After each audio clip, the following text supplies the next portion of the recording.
Welcome to Brain Roots IAS।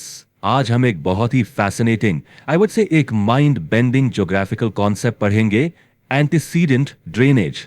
और इस concept को समझकर हम एक बहुत बड़ी जियोलॉजिकल मिस्ट्री को सॉल्व करेंगे। ओके, तो चलिए सीधे मिस्ट्री पे आते हैं। देखिए, एक बहुत बड़ा पजल है हमारे सामने।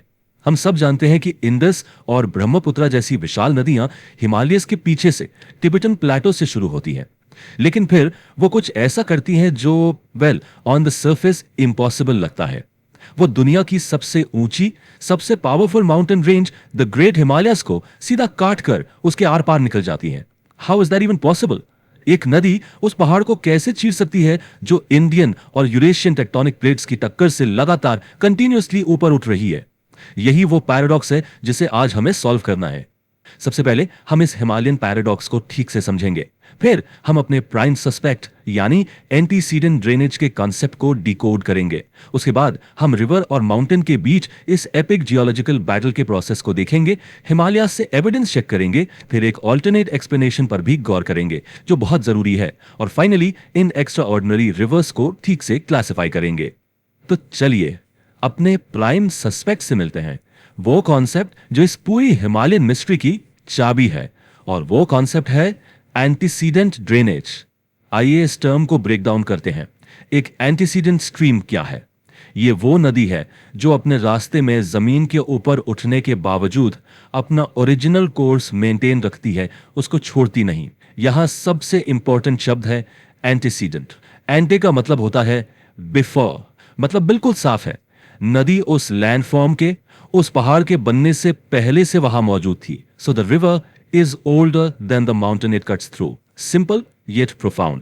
इस कॉन्सेप्ट को और बेहतर समझने के लिए आइए इसका कंपैरिजन देखते हैं। देखिए, ज्यादातर नदियां कॉन्सिक्वेंट रिवर्स होती हैं। इसका मतलब सिंपल है, जब कोई नया लैंड सरफेस बनता है तो नदी बस उसकी रीजनल स्लोप यानी ढलान को फॉलो करती है, पानी की तरह जो हमेशा नीचे की तरफ बहता है। लेकिन एक एंटीसीडेंट रिवर जो है वो इंसिक्वेंट ड्रेनेज का एक टाइप है। इसका मतलब है कि वो जनरल स्लोप को फॉलो नहीं करती, वो लैंडस्केप को चैलेंज करती है। अगर उसके रास्ते में पहाड़ उतरने लगता है तो वो उस जियोलॉजिकल स्ट्रक्चर को काट कर निकल जाती है। So the key takeaway is consequent river landform से यंगर होती है, जबकि एंटीसीडेंट रिवर उस लैंडफॉर्म से ओल्डर होती है जिससे वो काट रही है। तो अब आते हैं सबसे एक्साइटिंग पार्ट पर। आखिर ये होता कैसे है? इसे एक एपिक स्लो मोशन बैटल की तरह इमेजिन कीजिए जो लाखों साल तक चलती है। एक तरफ है नदी की काटने की शक्ति जिसे हम कहते हैं वर्टिकल इरोजन या डाउन कटिंग, और दूसरी तरफ है जमीन की ऊपर उठने की जबरदस्त ताकत यानी tectonic uplift, river versus mountain. Battle शुरू होने से पहले स्टेज 1 में सीन बिल्कुल शांत है। एक नदी है जो एक अपेक्षाकृत समतल जमीन पर अपना रास्ता बना चुकी है और आराम से पीसफुली बह रही है। कोई पहाड़ नहीं, कोई रुकावट नहीं। फिर स्टेज 2 में कहानी में ट्विस्ट आता है। टेक्टोनिक फोर्सेस की वजह से नदी के रास्ते में जमीन का एक हिस्सा धीरे धीरे ऊपर उठना शुरू हो जाता है। This is a slow and gradual uplift, कोई अचानक होने वाला इवेंट नहीं। ये धीमी गति, this slow pace is the most critical factor of this entire process. अब आती है असली जंग, स्टेज 3। जैसे ही जमीन ऊपर उठती है उस जगह पर नदी के बेड का ग्रेडियंट बढ़ जाता है। इससे नदी का फ्लो सुपर चार्ज हो जाता है, उसकी वेलोसिटी बढ़ जाती है और उसकी डाउन कटिंग की पावर कई गुना हो जाती है। लेकिन यहां एक क्रूशियल कंडीशन है, एक गोल्डन रूल है।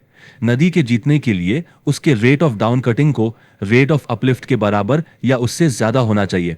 It's like the river is saying, मैं अपना रास्ता नहीं बदलूंगी, तुम उठोगे मैं और तेजी से काटूंगी। अगर अपलिफ्ट ज्यादा तेजी से हुआ तो नदी ब्लॉक हो जाएगी और उसे अपना रास्ता बदलना पड़ेगा। और इस लाखों साल चली जंग का नतीजा स्टेज 4 नदी की जीत है। वो सफलता से अपना ओरिजिनल रास्ता बनाए रखती है और अपनी जीत की निशानी के तौर पर एक शानदार ट्रॉफी छोड़ जाती है। वो ट्रॉफी क्या है? एक बहुत ही गहरा और पतला गॉर्ज जिसकी दीवारें अक्सर बिल्कुल सीधी, ऑलमोस्ट वर्टिकल होती हैं। और इस लड़ाई का एक बहुत इंटरेस्टिंग साइड इफेक्ट भी है। देखिए, जो मेन एंटीसीडेंट रिवर है वो तो चैंपियन है, उसके पास पहाड़ को काटने की ताकत और पानी का वॉल्यूम दोनों है। लेकिन उसकी छोटी सहायक नदियां यानी ट्रिब्यूटरीज वो उतनी पावरफुल नहीं होती, उनकी इरोसिव पावर कम होती है, इसलिए वो अपलिफ्ट के साथ कदम नहीं मिला पाती। नतीजा, उनकी वैलीज मेन रिवर की वैली से काफी ऊंचाई पर लटकती हुई रह जाती है। इन्हें ही हम हैंगिंग वैलीज कहते हैं, और ये इस पूरे प्रोसेस का एक और अहम सबूत है। चलिए, थियरी बहुत हो गई, अब वक्त है थोड़ी जियोलॉजिकल डिटेक्टिव गिरी का। Let's go to the Himalayas, the scene of the crime you can say, and examine the case files. Let's look for real world evidence. और एविडेंस की कमी बिल्कुल नहीं है। ये लिस्ट देखिए, ये है हमारे स्टार प्लेयर्स की lineup. The Indus, the Sutlej, the Brahmaputra, the Ganga, the Kosi. Himalayas की ये सभी प्रमुख नदियां एंटीसीडेंट रिवर्स के क्लासिक एग्जाम्पल्स मानी जाती हैं। इन सभी ने उठते हुए हिमालयस को काटकर अपना प्राचीन रास्ता बनाए रखा है। इस प्रोसेस का स्केल, इसकी विशालता का अंदाजा इस एक नंबर से लगाइए। गिलगित के पास इंडस नदी ने ग्रेटर हिमालयस को काटकर जो गॉर्ज बनाया है वो लगभग 17,000 फीट गहरा है। 17,000 फीट, ये माउंट एवरेस्ट की आधे से भी ज्यादा ऊंचाई है। Can you even fathom the time and the immense power involved here? और देखिए, ये सिर्फ हम नहीं कह रहे हैं। 1937 में जियोलॉजिस्ट L.R. वेगर ने अरुण नदी को, जो कोसी की एक ट्रिब्यूटरी है, एंटीसीडेंट रिवर का सबसे बेहतरीन, द बेस्ट एग्जाम्पल बताया था। उन्हें इसका सबसे बड़ा सबूत मिला रिवर टेरेसेस के रूप में। अब ये क्या होते हैं? सोच लीजिए, वैली की दीवारों पर सीढ़ियों जैसे स्टेप लाइक बेंचेस। ये टेरेसेस पुराने ऊंचे वैली फ्लोर के अवशेष हैं, जो साफ साबित करते हैं कि नदी पहाड़ों के उठने के साथ साथ लगातार अपनी घाटी को गहरा करती चली गई है। लेकिन जैसा कि अच्छी साइंस में हमेशा होता है, कोई भी थियरी पूरी तरह अनचैलेंज्ड नहीं जाती। एक कंप्लीट एनालिटिकल अंडरस्टैंडिंग के लिए इस प्लॉट ट्विस्ट को, इस कंपेलिंग ऑल्टरनेट एक्सप्लेनेशन को समझना बहुत बहुत जरूरी है। ये डिबेट इंडस नदी पर केंद्रित है। एंटीसीडेंट थियरी, जैसा हमने पढ़ा, कहती है कि इंडस हिमालय से भी पुरानी है, सिंपल। लेकिन एक दूसरी थियरी है रिवर कैप्चर। ये थियरी एक बिल्कुल अलग ही कहानी बताती है। इसके अनुसार हिमालयस के सदर्न स्लोप्स पर बहने वाली नई कॉन्सिक्वेंट नदियां बहुत अग्रेसिव थीं। उन्होंने ना सिर्फ नीचे बल्कि अपने सोर्स की तरफ, पीछे की ओर भी जमीन को काटना शुरू किया। इसे कहते हैं हेडवर्ड इरोजन। सोच के देखिए, जैसे एक नदी पहाड़ को पीछे की तरफ काटते हुए आगे बढ़ रही हो।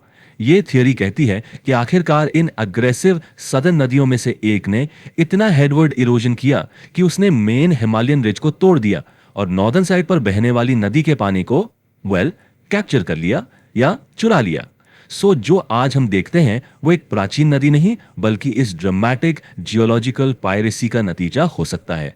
तो अब हमारे पास ये सारी इंफॉर्मेशन है, इंक्लूडिंग द कंपीटिंग थ्योरीज।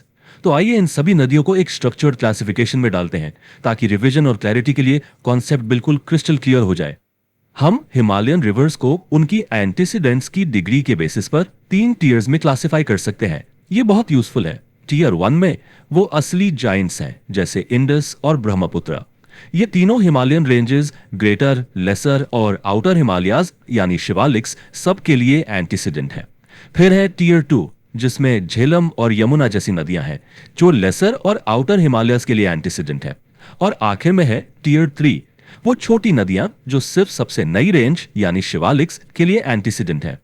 चलिए, इस पूरे लेक्चर के सबसे क्रूशियल टेकअवेज को जल्दी से फाइनली समराइज कर लेते हैं।